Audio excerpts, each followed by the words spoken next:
চন্দনাইশে Satbaria union কৃষক দল নেতা জাবের হোসেন চুনচুর মমতাময়ী মায়ের ইন্তেকাল। বিস্তারিত দেখুন আরফাত হোসেনের প্রতিবেদনে। চন্দনাইশ উপজেলার সাতবাড়িয়া ইউনিয়ন কৃষক দলের সাবেক সিনিয়র যুগ্ম আহ্বায়ক জাবের হোসেন চুনচুর মমতাময়ী মা ৩ আগস্ট সোমবার বিকাল ৪টা১৫ সময় তাহার নিজ বাসভবনে ইন্তেকাল করেন। ইন্নানিল্লাহি ওয়া ইন্না ইলাইহি রাজিউন। মৃত্যুকালে তাহার বয়স হয়েছিল ১০৬ বছর। তিনি ৪ ছেলে নাতি নাতনি সহ অসংখ্য গুণগ্রাহী রেখে যান। ৪ আগস্ট মঙ্গলবার সকাল ১১টায় সাতবাড়িয়া মুন্সিভিটা মোহাম্মদিয়া জামে মসজিদের মাঠ প্রাঙ্গণে মরহমার জানাজার নামাজ অনুষ্ঠিত হয়। মরহমার জানাজার নামাজের ইমামতি করেন সাতবাড়িয়া হাফেজনগর দরবার শরীফের সাজ্জাদা নসীন মুফতি আশিকুর রহমান হাফেজনগরী মদ্দাজিল্লহুল আলী। জানাজার নামাজ শেষে তাকে পারিবারিক কবরস্থানে দাফন করা হয়।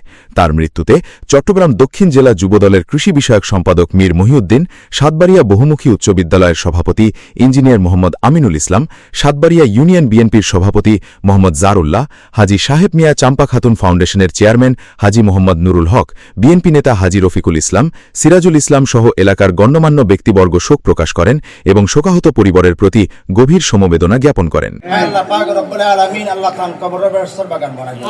Desk news, HT Bangla.